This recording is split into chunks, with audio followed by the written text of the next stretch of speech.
Hello and welcome to the latest episode of the Yellow Gloves podcast. Today we're going to be looking at Cage Warriors 153, previewing and giving some prognostications for this card.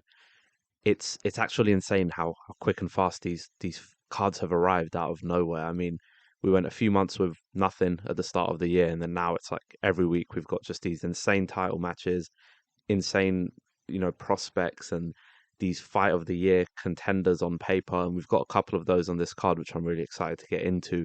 One thing I'll say right off the bat, I just wanted to thank everyone for the support recently. It's actually been insane how much people have interacted with the pod and listened to the pod. A lot of the times there might not even be like an interaction on, say, for example, Twitter, for example. And out of nowhere, it has a crapload of downloads, and I know a lot of that's as well through Instagram, where I'm kind of promoting stuff and showing off the podcast to people who do enjoy Cage Warriors content. And I want to thank the fighters as well. If you are a fighter and you listen to the pod, it still blows my mind that people do that. I've had insane feedback recently from guys like Luke Riley, Nathan Fletcher. We had Jan Quayhagens, just people just shouting out the pod or even interacting with the pod, saying that they listened to it. And in the case of Luke Riley, actually engaging with some of the stuff that I was saying. So I just want to thank everyone for the support. It's still a new podcast, still learning as we go along, but it's a passion project of mine. Anyone who knows me knows I've been a big UK MMA guy for the longest time, and the biggest MMA guy in general, but UK MMA especially. So it's nice that I can channel that into something and by way of this podcast. So really appreciate everyone tuning in. But enough of the soppy stuff. Let's get into this card. All right, so like I said, Cage Warriors 153 in Dublin. Rhys McKee versus Judo Jim Wallhead in the main event to unify the belt at 170 pounds.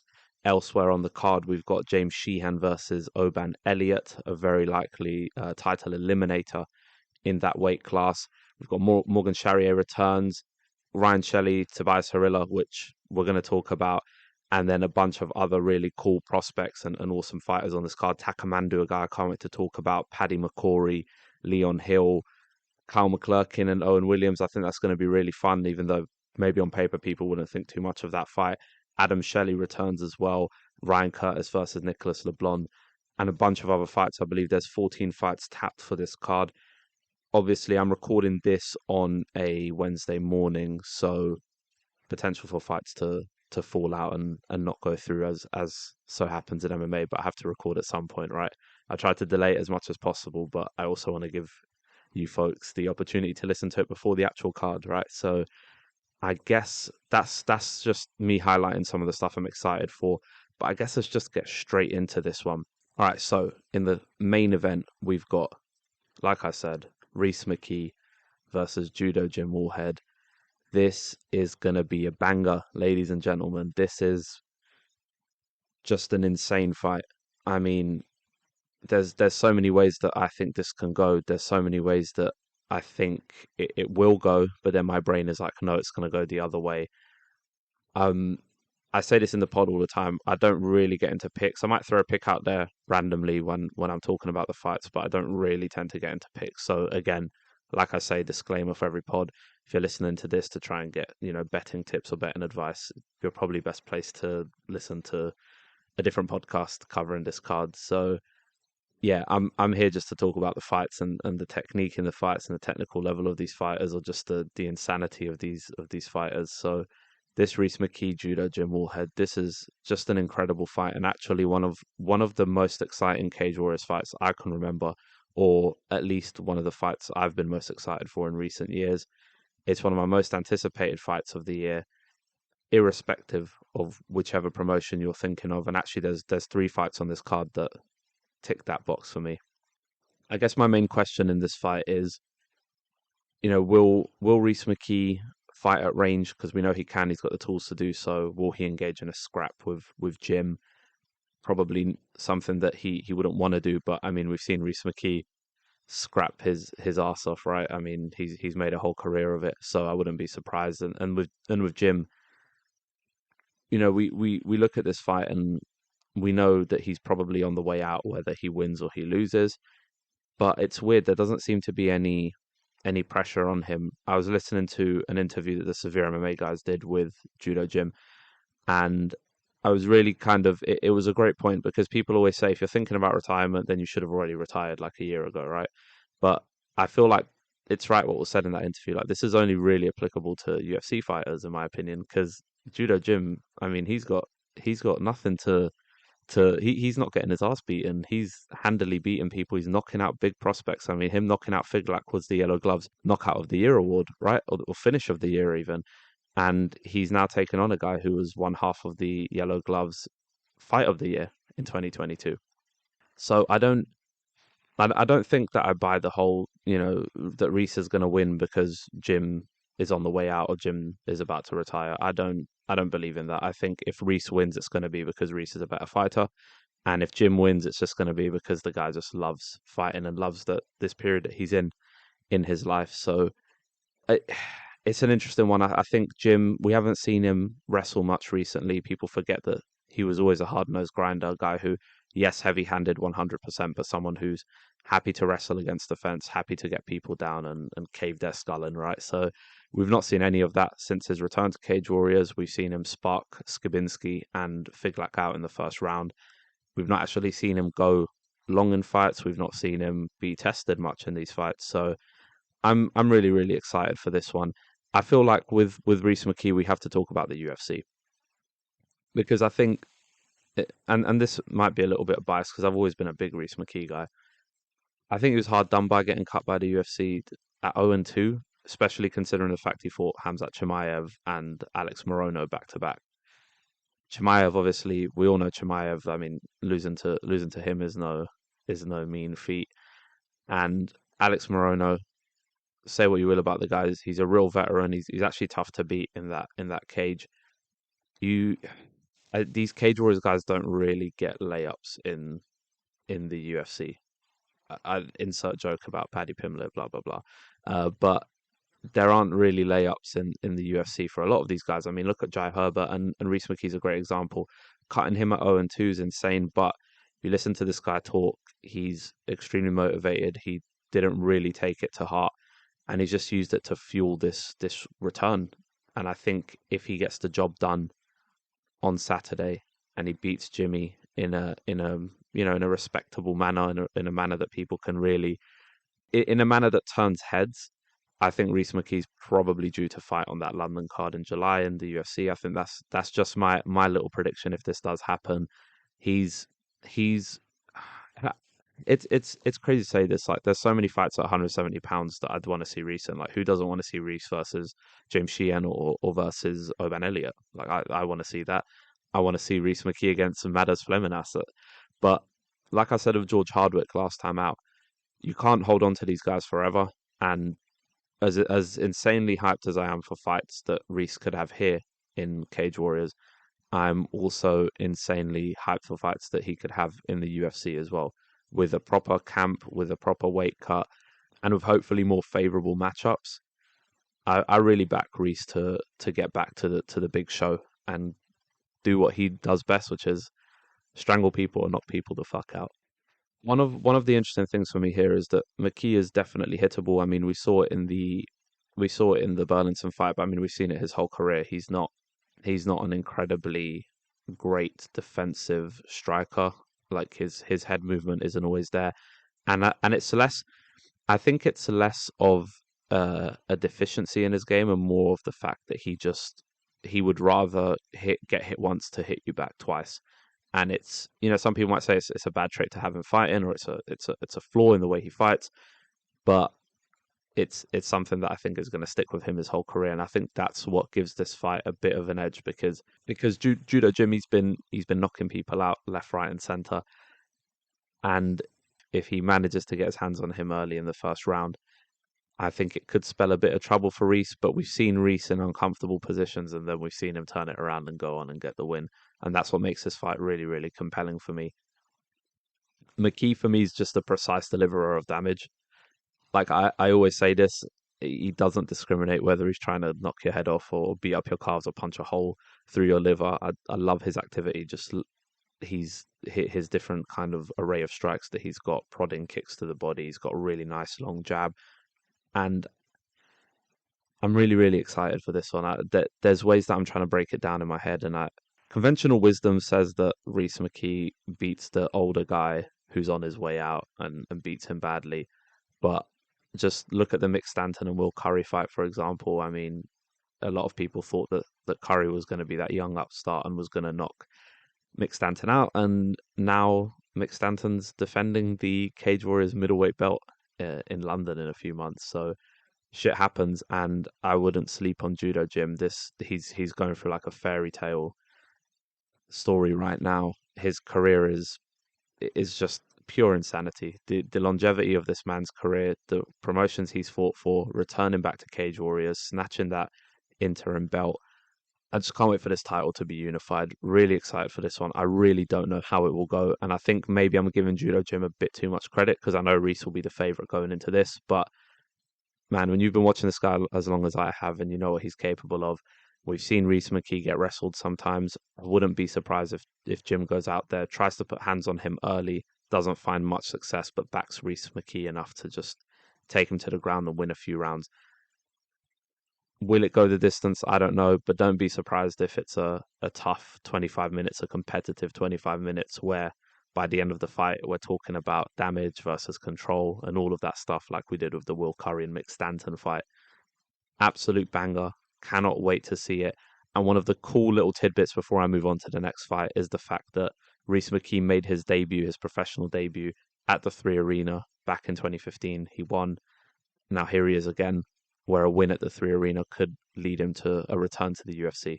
So just a beautiful story on both ends. Really, really awesome storyline. Matchmaking again from Ian Dean, just spectacular. And I just can't wait for it. There's nothing else I could say. I've said I can't wait about a million times, and I'm going to say it a million more. This is just the fight of dreams for me. And yeah, let's keep moving on before I end up spending the whole pod talking about Rhys McKee versus Judo Jim. All right.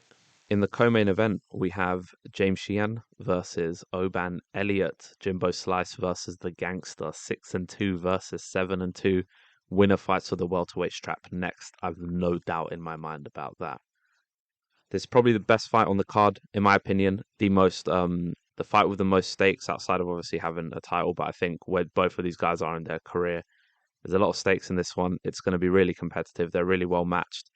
Elliott's been on a tear since losing to Fermanas back in 2021. 3-0 since then with big wins over Lukashinias, I think, Matt Bonner definitely, and then Sean McCormack recently. Oban Elliott's actually got a really credible amateur career, which people don't discuss too much. Went 7-0 and got first round finishes in all of those fights. I talk about amateur fights a lot, and I'm going to do it throughout this card as well. It's something that if it annoys you, then you're going to be very annoyed when I talk about some of the fights on this card. But when you're discussing regional talent or talent that's just making their way in their professional careers, when guys are like 2-0, 3-0, 7-0, even 7-2, there's a lot of credibility and there's a lot of good reason for going back and looking at some of those amateur fights if you can on YouTube. Most of them are readily available, or just reading up on the fights, seeing who they fought, because you get a good read for certain fighters. Like there are people who are 1-0, and there's someone on this card who's 1-0 as a pro, and people think, oh, this guy's very green in his career. Look at his amateur career, and he's had 30 fights. So that's very uncommon, and that's why I always like talking about amateur fights. So we'll put that to the side. Let's get back to talking about this one. I think with Oban Elliott, what I would say about him is that he's gotten wiser. He's still young, but initially he was a heavy-handed scrapper, guy with really good boxing combinations, and he still has that. Don't get me wrong, but training in the Shaw camp, so with Jack Shaw, he's getting some of the best wrestling looks in this part of the world that you can probably get. I keep saying that some people are always sleeping on the level of wrestling in Wales, and I think Oban Elliott is a fine example of that. He always has such clean, crisp boxing combinations like we just spoke about, but he also knows how to wrestle his backside off and win. Dominated Matt Bonner from bell to bell, and we all know what Bonner's grappling is like. So that's something that Sheehan's going to have to keep in the back of his mind, because while conventional wisdom again says that this is going to be a back and forth brawl, we know that Oban Elliott is also, he's got that wrestling in his back pocket that he can pull out whenever. Sheehan on the other side, highly rated for years and years now. He's fought some real high caliber Cage Warriors opposition, And his only two losses are to Matt Bonner, former champ, and that was also his first pro fight for James Sheehan. Imagine fighting Matt Bonner as your first pro fight. Just absolutely mental. And then 2 fights later, fights Ian Gary. And I still hold to this day that Sheehan is the best and most competitive opponent that Gary has faced. I really, really do think that Gary, of course, would go on to become Cage Warriors champ, like we know. So within his first 3 fights, he fought two guys who would go on to win Cage Warriors gold. So Sheehan has had no easy fights in this promotion. Obviously, since that point, since losing to Ian Gary, Sheehan's rattled off wins against Emil Brown. He actually took Emil Brown's undefeated streak, and we all know how high I am on Emil. Then knocked out Michalak and Martin Kors, and most recently fought to a decision victory against one of my favourite scrappers, Jamie Richardson. Sheehan's an excellent MMA kickboxer. I always say this, great hip dexterity, manages to whip kicks super quickly, also hits like a truck, hence the nickname Jimbo Slice, obviously a nod to old Kimbo Slice. Hesitate to call this one a fight of the night, and I think if you were listening like 2-3 minutes ago, I suspect that Elliott will, while he's capable of shelling strikes back and forth for Sheehan, I don't know that that's the smartest thing to do. And I think he'll explore a path to victory in the wrestling department. I really do. He knows what awaits if he wins. He gets a crack at gold and a potential UFC call-up, especially when the UFC's been actively plucking a lot of Welsh fighters over the last 3 to 4 years, maybe 5 years. He's a far better wrestler than Sheehan, who, while a good submission artist, I will say, isn't the most capable defensive wrestler when that gets called into action. And I think Oban Elliott knows he can exploit that and knows that he probably will exploit that. But if Elliott does decide to scrap with Sheehan, it will definitely be that fight of the night madness that we're hoping to see. And if they do scrap, I obviously give Sheehan the nod. I think he's got faster hands, he's a better kicker, he's got more tools on the feet, and he's the more prolific banger of the two, in my opinion. Deeper tool set to draw from his striking arsenal. So I think that's where I sit with this fight. And I know it's oversimplifying it. Like if the guy who wrestles, then he will win. If the guy who strikes a lot strikes, then he will win. But I can't see it going any other way. Don't get me wrong. I could absolutely see Oban Elliott sparking out James Sheehan as well. But knowing that Elliott's been knocked out a couple of times, and I'm always thinking about that Fleming-ass fight as well. I think if Sheehan manages to find his chin when Oban Elliott's probably shooting for a takedown or trying to grapple maybe an elbow or a knee, just something up the middle, I wouldn't be surprised if Sheehan can catch him. But if I'm being smart, and like I said, I don't do picks, and it sounds like I'm about to do one, but I think Oban Elliott's got so much on his plate right now in terms of he knows what his path is. He's 25 years old. I think he's gonna just go in there, might not entertain the crowd at the 3 Arena. Maybe he'll go out there and just put on a decisive bell-to-bell domination like he did over Matt Bonner. If I had to give a pick, that would be it. And as I said, I hate doing them, but if you wanted to know where my mind's at for this fight, that's where I'm leaning personally. But again, if it's anything of a stand-up fight, I think we're going to get what we're hoping for, and that's an insane back-and-forth brawl. All right, let's move on to the next one. We've got Morgan Charriere versus Pedro Sousa. After a host of cancelled fights, Charriere is back in the yellow gloves. I think he was originally scheduled to fight Pedro Coleman here. Pedro Coleman, who's like 8-3, Paraguayan fighter, Aries FC vet, but Coleman pulled out, and in stepped Pedro Sousa on less than a week's notice. Glad that happened, because as much as we enjoy seeing Charriere fight, we do get a lot of fight cancellations, especially recently. And for someone who's always so active, it does suck a bit to see him not as active, right? But we all know Charriere, right? Former Cage Warriors featherweight champ, someone with an insane following in terms of fandom, the amount of people that follow him to go and watch him live, even on social media, without getting pirate emojis flooded in your Twitter comments or your Instagram posts or anything like that. And I do look forward to getting spammed when I post about this pod at various points throughout the week. But yeah, Charriere 16-9, like we know, he's fought all around Europe, but he's really made Cage Warriors his home in recent years. Love his diverse strike and arsenal on the feet, and I love the way he shifts to the body shot really well. He's got a nice lead hook and combines it well with further strikes. Knockout over Goodwin is still amazing. I mean, if you haven't seen it, go watch it. It's beautiful. His three Cage Warriors losses are to Soren Bak, Jordan Vucenic, and Paul Hughes. So, again, you can't really castigate a guy for losing to those people.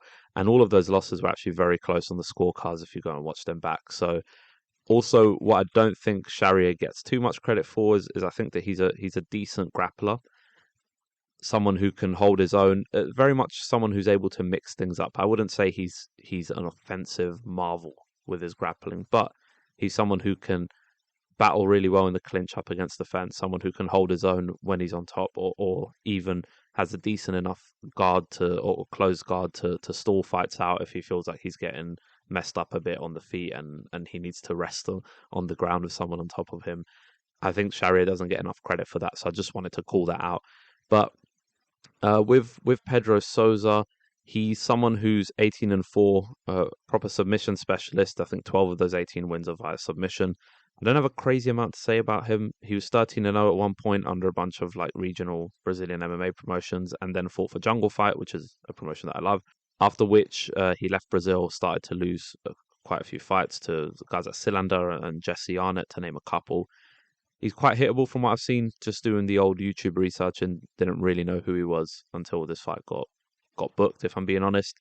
And yeah, he's a slick back taker, really active guard, hits arm bars and triangles for breakfast. So Charriere is definitely a massive favourite here. And when you fight a relative unknown on short notice, it's always a huge risk. I think he's building his way back to title contention. It's good to see him in action nice and early. So hopefully we get to see him a bit more active this year. I don't really have a crazy amount to say about this fight. Sousa is definitely an enigma, and Charriere is, we know what Charriere is, right? We've been watching him for years now, but should be able to rough Sousa up on the feet and avoid the grappling. I think just Charriere needs to be careful of, or beware at least of clinching against the fence, because I could see Sousa trying to, pull guard or doing something to manipulate a limb, or grabbing a neck and just pulling out a guillotine out of nowhere and pulling guards. So the cool thing about this fight, I'm not too excited about it per se, but the cool thing about it is that there's definitely an element of Pedro Sousa being a live dog, just by way of when you've got someone who is such a prolific finisher and in the same method every single time. It's always interesting, if he does grab a heel or if he does grab a neck or grabs an arm, what can he do to Charriere? But I think if we're being smart here, I think Charriere, he's had a full camp to prepare for this fight. He's someone that is on his way back to gold and on his way back to that path. And I think there's going to be a lot of French people in the 3 Arena. They're going to be revving him up. And you'd imagine that this is kind of a not a gimme fight for Sousa, because it's unintentional matchmaking because it's on such short notice. But I think if we're being honest here, I think Charriere is definitely going to be a massive favourite, and he's got all the tools to win in this fight. All right, there wasn't a crazy amount to say about that Charriere fight, and I really want to move on because the next fight is my personal fight of the night, and is a fight that I cannot wait to get into. Let's just get into it. If you know me, you know I love Tobias Harila, and he's fighting Ryan Shelley. This is going to be an unbelievable scrap. I've never seen Tobias Harila in a bad fight. Rarely seen Ryan Shelley in a bad fight. This is just going to be balls to the wall insanity. With Harila, he's so technically sound and he's such a great all-round fighter, but he just prefers to go hammer and tongs with his opponent every single time he fights. This guy could easily, if he fought smartly, this guy could probably be Cage Warriors champ, but it's not in his DNA to fight like that. And, I for one appreciate that it isn't in his DNA, because we get to see some incredible scraps when this man steps in the cage. Hands down for the most part, chin up in the air, goading his opponent to test him, and then he just engages in scrap after scrap. I spoke about his fight with Damon Wilson on the very first episode of the pod. It's just such a stunning knockout that he got with the elbow. Harila's just the real definition of kill or be killed, and we saw that as well with the Samuel Bark fight, where he did go hammer and tongs with Bark and ended up getting knocked out. Harila and Shelley are both definitely in title contention. I don't know that this is getting discussed too much, but a couple more wins for these guys at 145 pounds. We could really see them right up there in contention for the belt. Harila, especially in this case, because he's been around for a while and he's fought some top names in Cage Warriors. 11-3 with 10 knockouts. He's an absolute live wire. I say this all the time about Harila. If they hosted fights at the gates of hell, Harila would be right there with his hands taped and yellow gloves at the ready. Ryan Shelley, on the other hand, less experienced, but he is 6-0, 5 finishes, had a really good amateur career, and lost only to Solomon Simon. And the reason I mention that is because Solomon Simon is on this card, so nice little connection there. As a pro, he's been largely untouchable. Aside from the split decision win over Matthew Elliott last year, he's choked out or knocked out all other opposition. And the Matthew Elliott fight is interesting because it's a very contentious decision. I thought Matthew Elliott won that fight. Matthew Elliott kind of outgrappled Shelley, and it was definitely competitive, but it was contentious for a reason. I personally gave Elliott the nod on the scorecards, but who am I? I'm just a guy with a mic, right? So I'm not a judge. But that's kind of the story of Ryan Shelley so far in terms of his career. What's fascinating about Shelley is that he isn't one of those one round bangers, which I really, really like. He has more finishes in rounds 2 and 3 of his fights than round 1, and that includes his amateur career. Obviously shorter rounds, but still the fact that he can finish fights off late is pretty impressive. He's a defensively sound grappler. We saw him grounded a bit by Elliott, but if you go back and watch the Mehdi Garib fight, then you'll get a good kind of insight into that. What makes him stand out personally for me is his craftiness on the feet. He's always finding ways to sneak in elbows, knees, and behind quick combinations with the hands. Gets a lot of work done on the mat, tight rear naked choke. He's also what I like to call a club and sub extraordinaire. You've probably heard me use that term a few times on the pod. When he knocks people down, he goes right in for the kill. So he's snatching up that neck if he can't get the ground and pound, which I always appreciate seeing. I have no idea how this fight's going to go, if I'm being honest.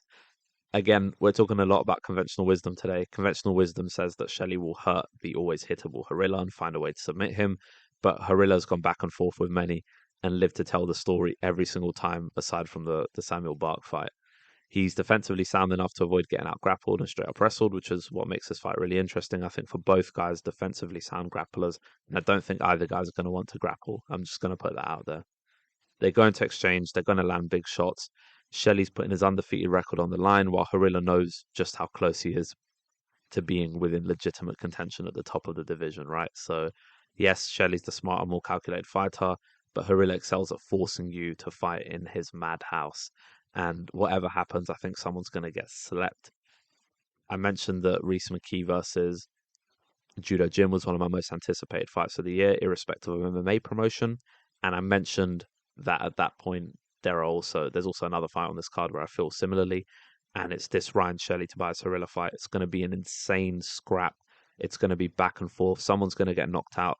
I know there's always the curse of saying when you put two guys who are big knockout artists and scrappers, when you put them in a cage together and you say it's not going to go the distance, it always goes the distance.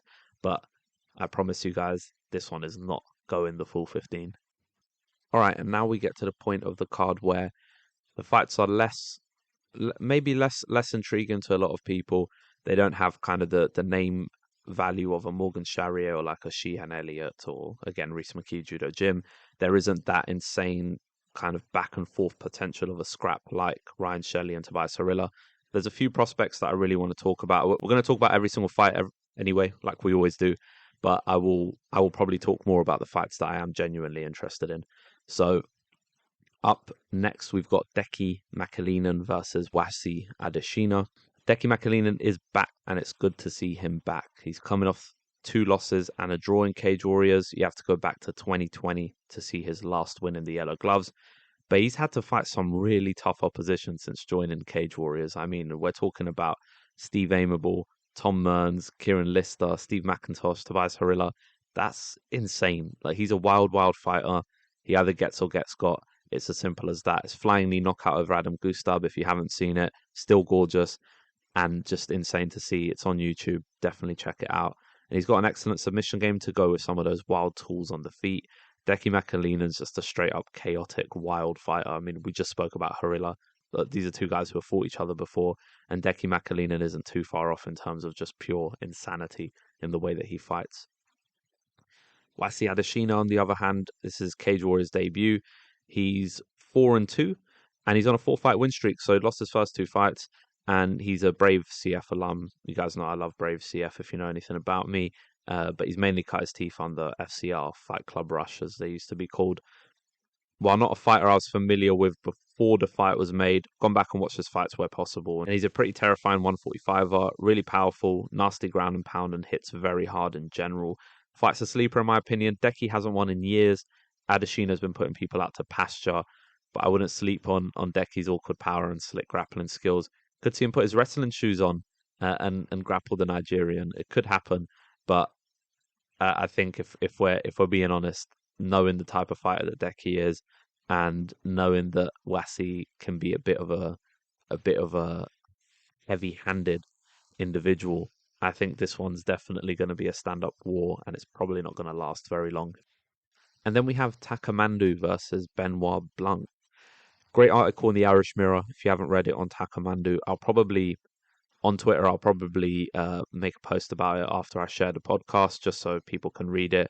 He's faced a lot of adversity in his career, a lot of nasty racism and all of that type of shit, which is disgusting, to be honest. But he's been through it all, man, and I'm really, really excited to see this hot prospect to make his Cage Warriors debut after some time of the promotion on the amateur circuit, it has to be said. 2-0 as a pro, and he's a hard-hitting grinder, wrestles very well, especially against the fence. And I think when people look at Takamandu and they think this guy, he's a big guy, he's probably gonna go out there and bolt people. Yes, he's powerful, but I think what he doesn't get enough credit for is being a really solid grappler, really good clincher. Like I said, wrestling against the fence, I think he's really, really good. And he's someone who's got, from what I've seen, he's got a really good gas tank, really well conditioned, especially on the amateur circuit. Really excited to see Takamandu fight. There's so much hype behind him in Ireland right now. And, just reading that Irish Mirror article, you can't help but root for a guy like that. But on the other side of him in the cage on Saturday will be Benoit Blanc. Benoit makes his return to Cage Warriors, had a pretty decisive one-sided loss to Tanio Pagliarico back in 2022. 5-2 as a pro. He's a really fun flyweight. He's got a really slick submission game. Been a pro for 7 years, actually, so he hasn't fought very much, but he's got some really flashy finishes to make up for it if you want to go back and look at his kind of catalogue of fights. I think the grappling exchanges between these two will be interesting. For me, it's as simple as the power of Takamandu in the grappling, the strength versus the sheer technique of Blanc. This fight's going to be at bantamweight, so perhaps Takamandu might just be a little too powerful for Benoit Blanc. Benoit Blanc has fought at 135 pounds before, mainly is known for his work at 125 pounds. So I'm very excited for Takamandu's debut here, and also very excited to see what Benoit Blanc can do against a better matched opponent, because I think Tanio was probably a bit too much for him at that stage in his career. We've then got Adam Darby versus Jack Tucker further down on this card. Darby is ready to make his first appearance of 2023. 1-1 as a pro. He's fought exclusively under the Cage Warriors banner. You might know him as the guy who got the really impressive knockout win over Dorian Kliuchinikov back in 2022 before getting blasted in 20 seconds by Mush Aslani at the back end of last year. It was a bit of a disappointing outing for Darby. I think he felt like it was stopped too early since it was a standing TKO and it was only, I believe, 20 seconds into the fight. I personally don't think it was at all contentious. He seemed like he was out. It was a good stoppage from the ref. He prevented him from getting hurt more than he already was. But Darby actually has a long and storied AMI career. He's fought both in the Cage War Academy setups and IMAF against some real legit opposition. Really heavy-handed striker, does well in combination, and hasn't really had to flex the grappling too much as a pro. Wouldn't surprise me if he's one of those guys, 2, 3, 4 years down the line that we're talking about him, 10 fights deep, still hasn't seen a judge's scorecard, because I think he's someone who's just naturally inclined to either knocking someone out or getting knocked out himself. And that endears him to me, because I like that type of fighter. I think we all do. All MMA fans, we do like a guy who goes out there and puts it all on the line. But he's up against Jack Tucker on this card. And Jack Tucker's 1-0 as a pro, and he's actually making his Cage Warriors debut. Very credible AMI background, in the same circle as Darby. We don't know a crazy amount about him, I will say, but he was supposed to fight Emil Brown back in 2021. So he's definitely someone who Cage Warriors have been keeping a close eye on for a while. It's been 18 months since his last fight, but he's a legitimate all-rounder, good finishing instincts, does his best work on the mat. Yet another Welsh grappler, and I think you're going to see a good contingent of Welsh guys doing some good old wrestling on this card. Not sure what the prognostication is for this one. Not sure what my pick is, but I think it'll be a very, very competitive fight. But had to lean someone if you wanted me to break my own rule of giving out picks. Maybe Tucker finds a way to wrestle to victory, but Adam Darby, for as long as he's in there, he's going to give his opponent hell. So I think we're definitely in for a competitive and fun scrap in that one. Moving on along, we have Paddy McCrory versus Angus Hewitt. Really fond of Paddy McCrory, who made his Cage Warriors debut last year on very, very short notice against former champ James Webb. An insane fight to take when you're just 2-0 as a pro and you've barely been fighting. It took a lot of balls, and he came out of that fight looking brilliant. I mean, he almost finished James Webb. People might not remember that. Obviously lost a unanimous decision, but had a moment in there where he almost finished James Webb. And I think he rushed. I'm trying to find a better way of putting it, but he rushed to finish. He rushed to try and finish it. And I heard his interview with again the Severe MMA guys, and I've got to give those guys a shout because the content they've done for this card is insane. You'd expect it because of the Irish MMA connection, but it's been really brilliant, and it's been nice to get an insight into a lot of these fighters. But yeah, Paddy McCrory, he, by his own admission, he knew that he rushed a bit too much to get that finish. And I think if he'd been a bit more patient, then we might be talking about him being 3-0 with a win over James Webb, which is insane. And, quick side note, James Webb is fighting Mick Stanton for the belt at 185 pounds. So the former 2-time Cage Warriors champ will try and make that 3 times. And he has beaten Mick Stanton before. So I can't wait for that one in London in a few months. But I think that James Webb fight for McCrory was a learning opportunity. He's proven to be quite the killer in the cage, in my opinion. He's a knockout artist and someone who can navigate his way to the back really well for a rear naked choke. Decent back taker, so that has to be called out as well, aside from just his power, which I know we can get fixated on. He takes on Angus Hewitt, who will be making his professional debut after going undefeated as an amateur. I believe he had 4 or 5 fights as an amateur, almost all exclusively under the Cage Warriors banner, and he's actually the light heavyweight Cage Warriors Southeast champion. So big mouthful there, but yeah, someone who held the light heavyweight belt at an amateur level. What I will say is this fight is at middleweight, and we've never seen Angus Hewitt fight at middleweight. Obviously, as an amateur, you don't see much weight cutting, so people do fight a bit higher up than what they're supposed to, or what their body is probably more primed to fight at. But I think my main concern here is I'm not sure how Angus Hewitt's conditioning will be. I'm not sure how the weight cut will go. I don't know how he's going to fare against McCrory. McCrory's proven himself to be a bit of a grinder if necessary, and he's comfortable at 185 pounds. Powerful individual, very physically fit individual, and there's a load of question marks on this one for me, but personally I'm really excited to see McCrory in there against better matched opposition.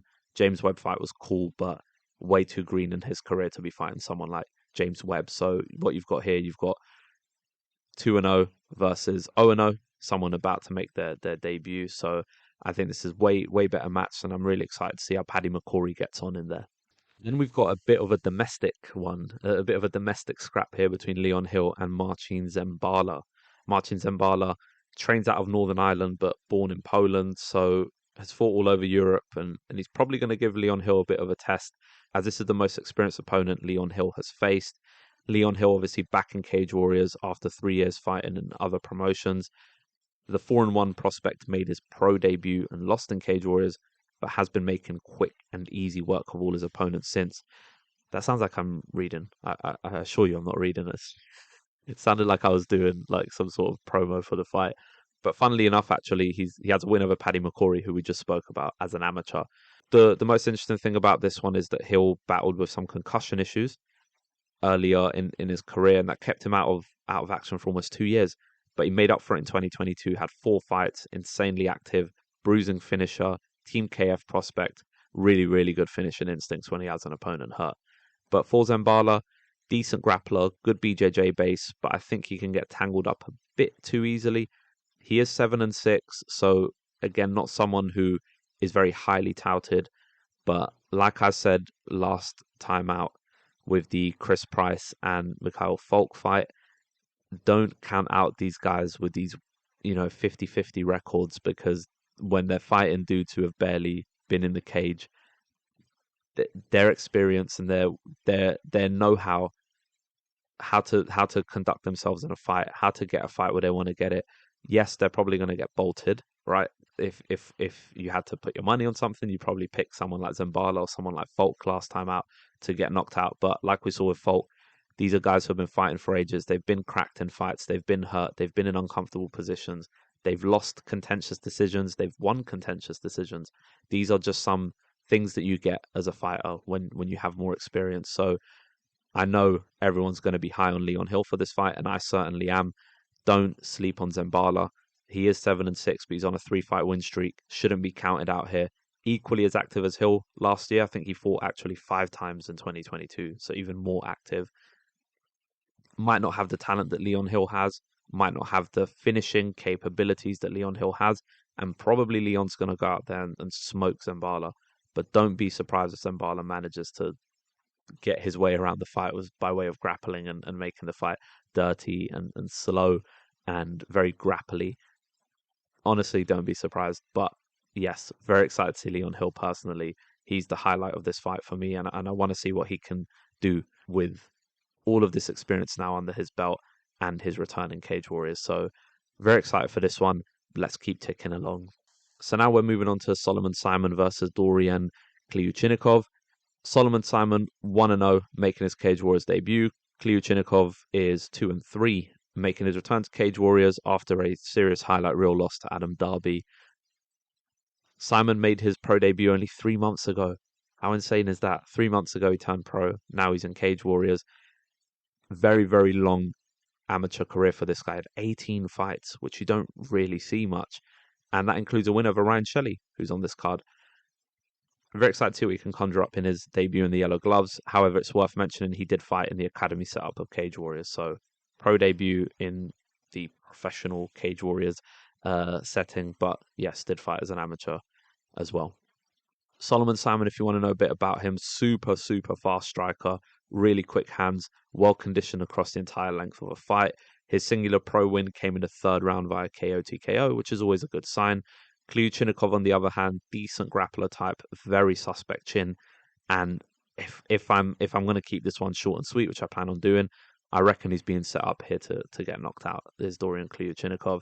Solomon Simon, definitely someone who's hyped in the Irish MMA scene, and having a win over Ryan Shelley is aging even better, even though it was at an amateur level, but that one's going to age beautifully for as long as this man fights. So very excited for the debut of Solomon Simon.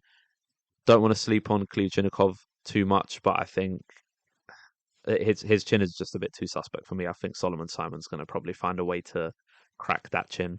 Moving on along, we have Kyle McClurkin versus Owen Williams. McClurkin makes his return to fighting after almost 3 years out of action. How insane is that?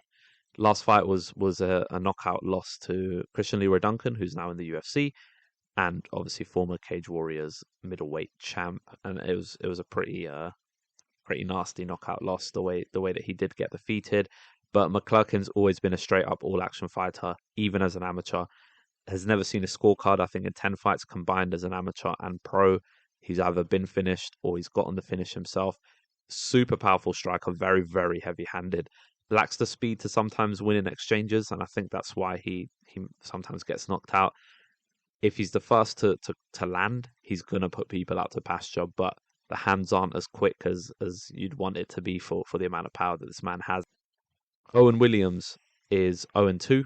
Returns to Cage Warriors after losing to Sean McCormack last year. Might not mean much to a lot of people, but it's a fight worth going back to watch because McCormack beat the shit out of Owen Williams from literally from pillar to post for the entire fight.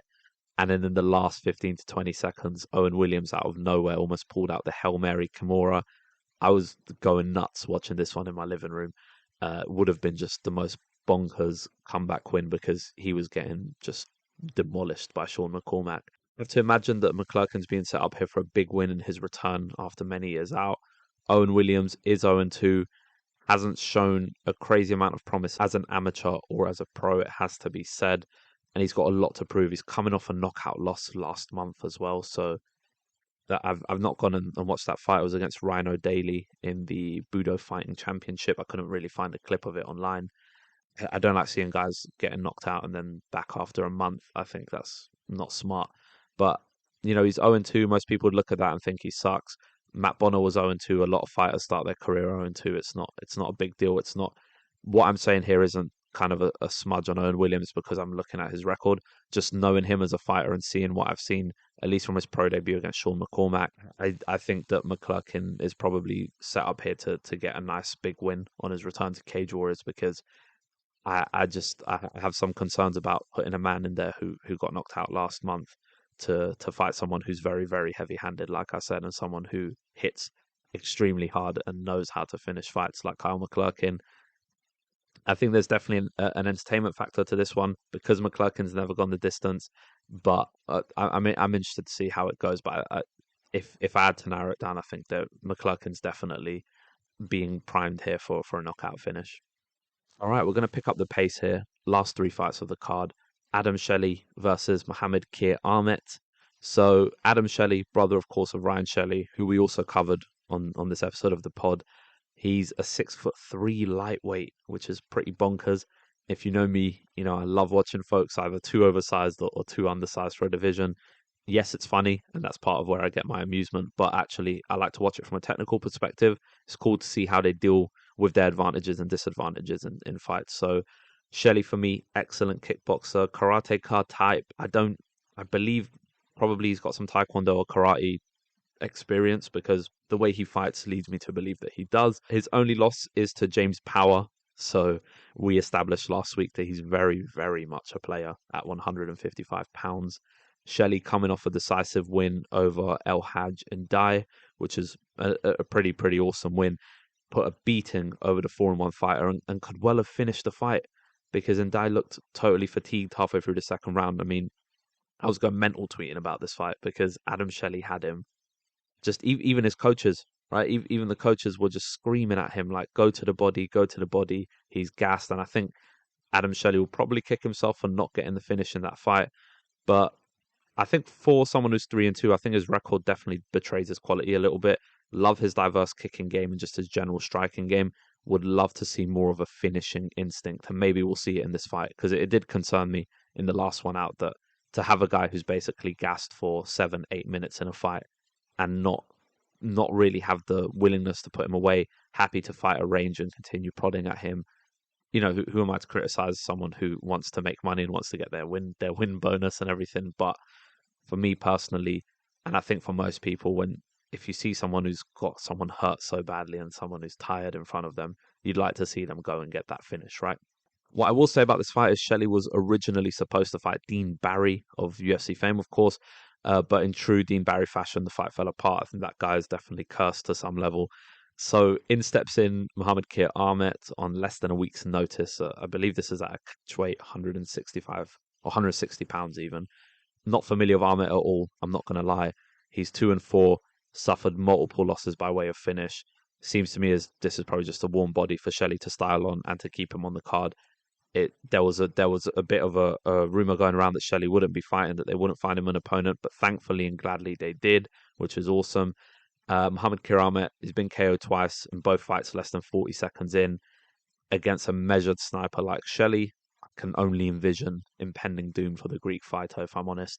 Maybe Shelley gets that finish and puts the Ndai shenanigans in the back, right? But I'm excited to see Adam Shelley in this one. McKee Ahmed, maybe he can surprise me, but at 2-4, I don't hold much excitement for this fight. In terms of as a competitive bout, my excitement comes purely from watching Adam Shelley in action. All right, I might talk about the next one a bit too much because Ryan Curtis versus Nicholas LeBlond is an absolute banger. You guys know I love my flyweights. I'm very excited for this flyweight scrap, and I'm so shocked that it's so low down on the card, honestly. Ryan Curtis is someone I've been extremely hyped to see make their Cage Warriors debut for a while now. Shocked that it's taken this long, in all honesty, I'm not going to lie. Curtis has fought guys like Amir Albazi, who, in my opinion, is someone who will definitely contend for a title in the UFC at 125 pounds. So he's been in there with some animals. And the biggest animal of all is that he's been in there with my favourite 0-40 fighter, Rhys. So you know Ryan Curtis is the business. Really prolific finisher for 125 pounds. Most notable win is probably Luis Gonzalez beat him in Bellator, actually. So, you know, Ryan Curtis has been around. This is why I'm saying I'm shocked it's taken this long for Cage Warriors to snap him up. He beat Luis Gonzalez by first round knockout, and he's only gone to the scorecards twice as a 9-fight pro, 6-3. So, you're saying as a flyweight, he's only gone to the scorecards twice. That's pretty insane.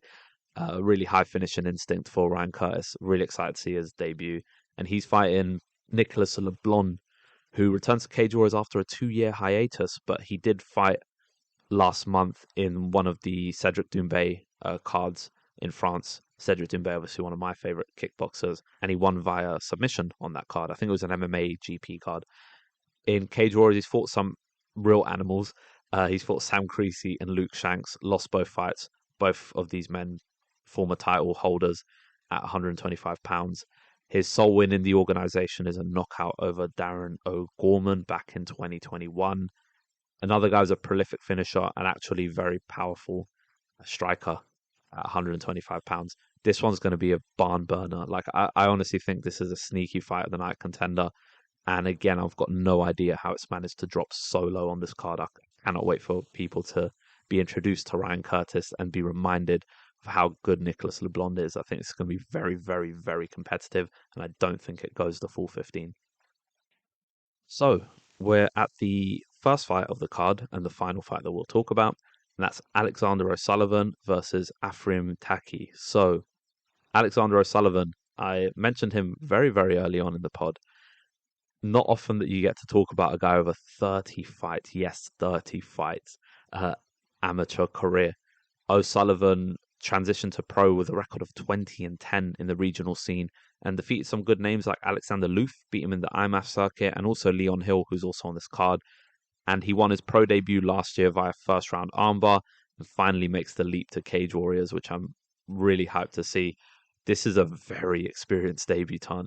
Unlike anything we've seen in a long, long time. He was supposed to fight Tom Wright on this card, but Wright withdrew, and so Afrim Taki stepped in. This is why I always tell people don't just look at records on face value, because you look at Alexander O'Sullivan 1-0 and you're thinking, oh, cool, prospect. And yes, don't get me wrong, obviously someone we should be excited about, but you can't call a man of 30 amateur fights a prospect. This is a guy who's ready to go out there and who's been in some battles and he's seen it all in the cage. Very, very experienced. Probably one of the most experienced 1-0 fighters we've ever seen. You know, we talk about Muhammad Akayev, and obviously he's amazing and his record is flawless and all of that stuff. But it's pretty cool that Alexander O'Sullivan has had 30 fights and he's fought in IMAF. He's fought all around the regional kind of amateur circuits and the international amateur circuits. So it's really cool to see. Amir Taki, on the other hand, 0-0, making his pro debut. So well-matched fight here. Respectable 11-fight amateur career, which would sound cool if we're not talking about a guy on the other side of the cage to him with a 30-fight career. But he went 8-3 as an amateur, which is pretty good. Quite a few fights in the Cage Warriors Academy scene. So while he's debuting as a pro, he has donned the yellow gloves before and has performed for the organization in the amateur scene. Not very familiar with Afrim Taki, though, I will say, so it's an opportunity to learn something new here. O'Sullivan's had a full camp and has taken real care with the progression of his career, I'd say. Someone who fights 30 times is someone who clearly cares about their progression. He's set up to treat the 3 Arena to an electric opening fight, in my opinion. Can't wait to see how he transitions to a pro, and just one to keep an eye on here on this card. Really underrated one to open up the event as a whole. All right, so that puts a bow on my Cage Warriors 153 preview. I think I've spoken long enough. This might be one of the longest pods we've done, but there's so much to talk about, so many fights, so much to discuss in terms of fights I'm hyped about, prospects I'm hyped about. I don't think this card is as good as it could have been. I would have loved to have seen the Loughran fight on this card. I get that you have to have something for Rome. I would have liked to have seen Paul Hughes fight on this card, but I imagine he's probably holding out for that UFC call-up. But for what it is, and in terms of the prospects they've stacked onto this card, and having a fight like Oban Elliott and Jimbo Slice, and then Harila and Shelley, I think it's done enough to bolster this card a bit. Yes, would have loved to have seen more title fights. Not the greatest card they could have done in Dublin, but I mean it's close enough to being great anyways, and I'm very, very excited to watch it. We'll obviously be back next week with a recap pod where we break everything down and we look at every fight, what happened and how wrong I was about everything. But other than that, if you enjoyed the pod, guys, wherever you're listening to it on, whether that's YouTube, whether it's through the Buzzsprout web feed, whether it's through Apple Podcasts, Spotify, Google Podcasts, if you can leave a review or if you can tweet me or leave a comment or anything like that, please do so. It helps spread the pod far and wide, helps us get to different ears around the world that want to listen to me talk about Cage Warriors. But other than that, thank you very much for listening, and I'll catch you in the next one.